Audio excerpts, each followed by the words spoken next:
Imagine Burkina Faso, a sunny country in West Africa, where the people are known for their bright smiles and hard work. Their leader was a young man named Ibrahim Traoré. He wanted the best for his people and believed they could build a strong future together. One day, a special letter arrived for President Traoré. It was from Barack Obama, a former president of the United States, a very powerful country far across the ocean. Obama wrote that he was curious about all the changes happening in Burkina Faso. He had heard that they were trying to depend more on themselves instead of always relying on help from other countries. President Traoré was happy that Obama was paying attention to Burkina Faso.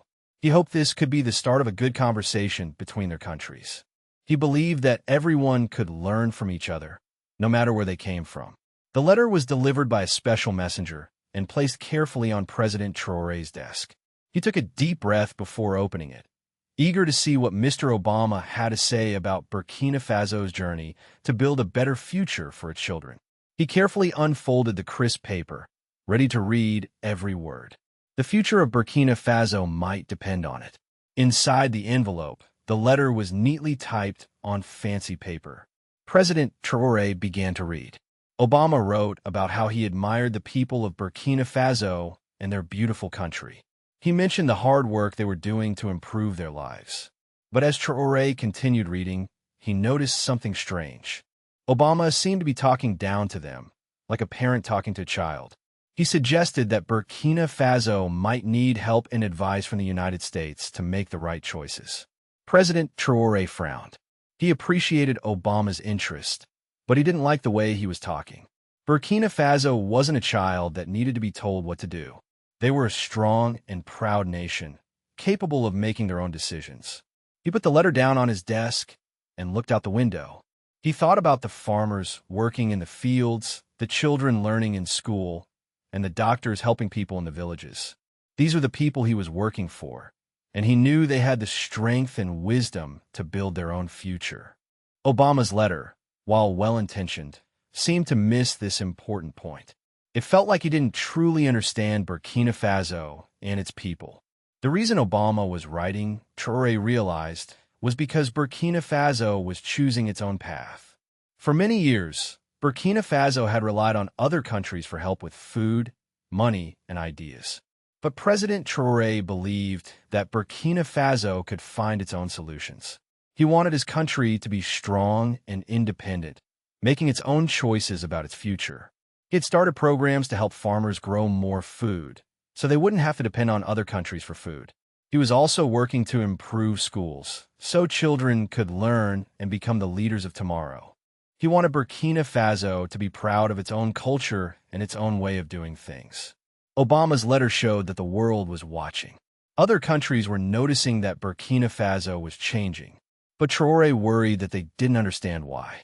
They saw Burkina Faso becoming independent, and they thought it meant Burkina Faso didn't want to be friends anymore. But that wasn't true. Burkina Faso just wanted to be treated with respect, as an equal partner, not as a child needing guidance. It wasn't just the words Obama used. It was the way he seemed to already have all the answers.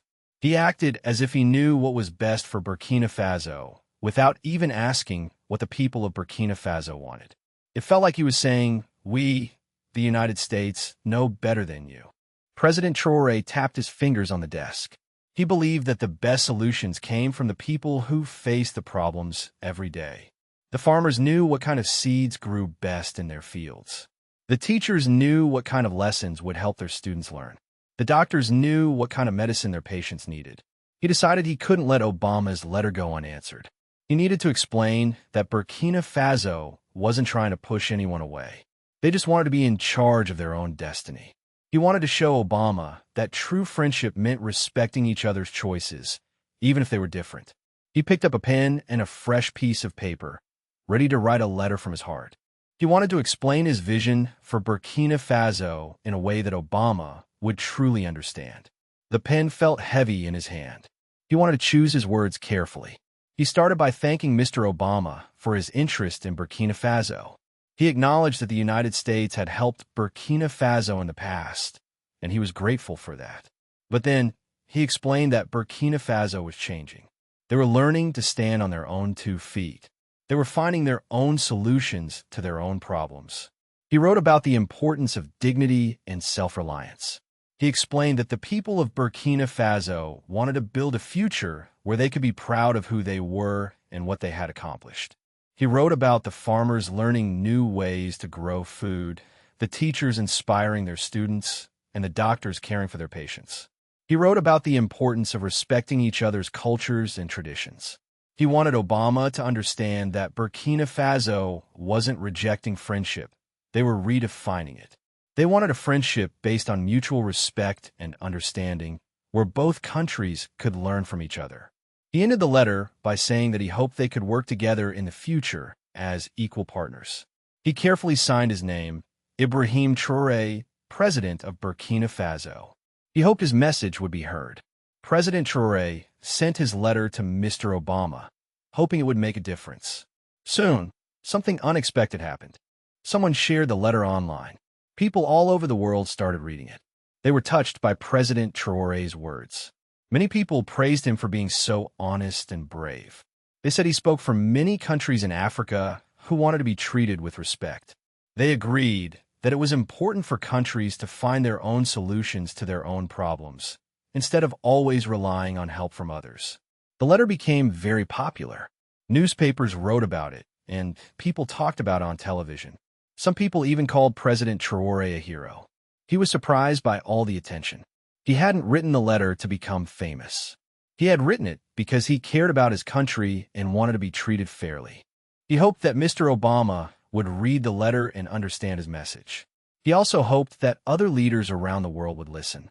He wanted everyone to know that Africa was changing, and it was time for the world to change too.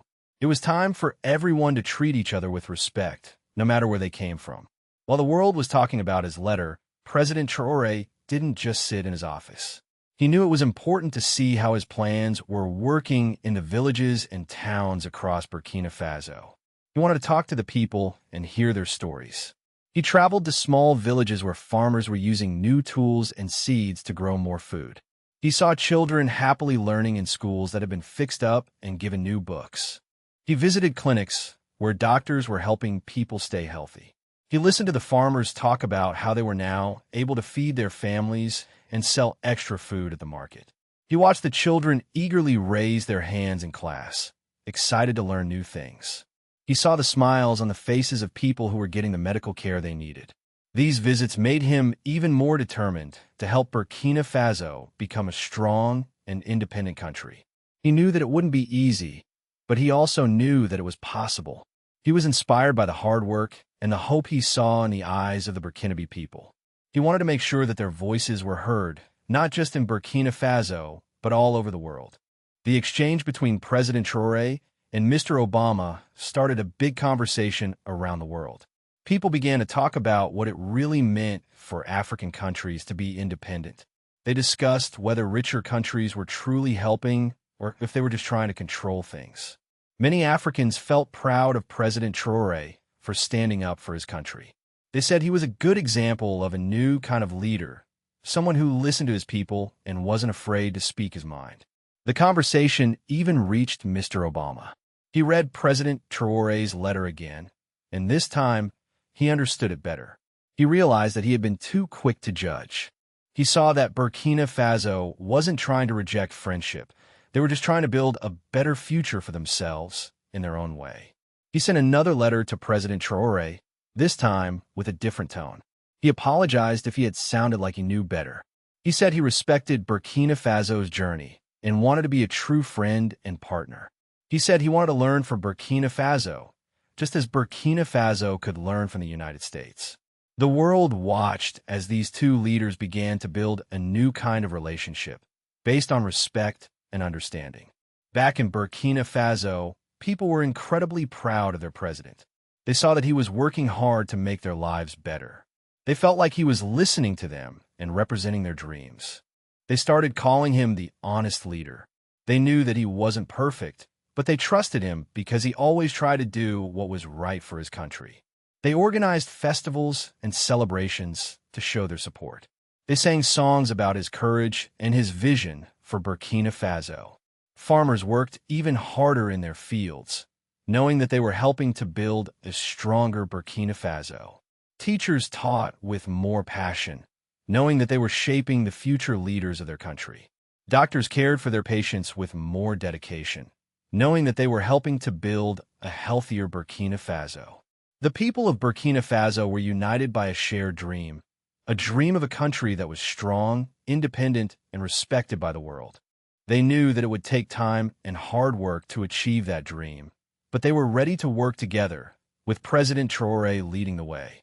They knew that they could create a better future for themselves and for their children. President Traoré knew that education was the key to unlocking Burkina Faso's potential. He worked hard to make sure that all children had the opportunity to go to school, no matter where they lived or how much money their families had. He believed that every child deserved a chance to learn and grow.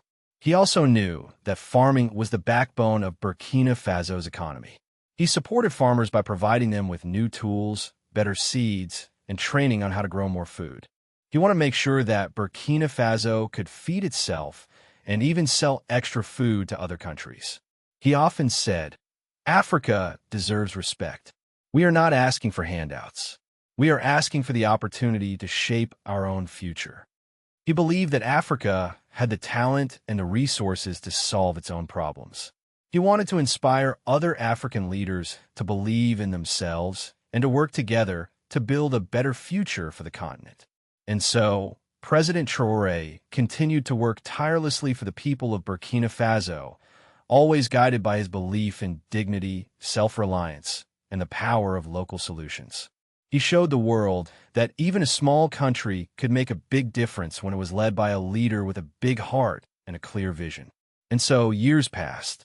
The children who were once learning in those newly improved schools grew up to become teachers, doctors, engineers, and leaders themselves. They remembered President Traoré's vision and carried it forward.